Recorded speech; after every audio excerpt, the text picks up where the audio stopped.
ছেলেদের বন্ধুত্বগুলোতে আমি বরাবরই মুগ্ধ হই। ওদের বন্ধুত্বে না কোনো ভনিতা থাকে না, স্বার্থ থাকে না। গতকাল এক্সাম দিয়ে ফেরার পথে বাসে অনেকগুলো স্কুল ছাত্র উঠল।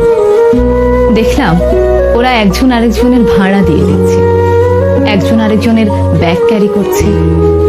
একজন আরেকজনকে বলছে, তুই যদি রেজাল্ট ভালো না করিস তাহলে কিন্তু ভবিষ্যতে এমন বাসের হেল্পার হবি।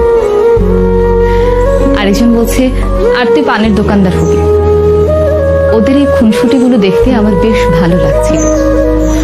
আমি জানি না সামনের কিছু বছর পর ওরা কে কোথায় থাকবে, কার জীবনের মোড় কোন দিকে ঘুরে যাবে।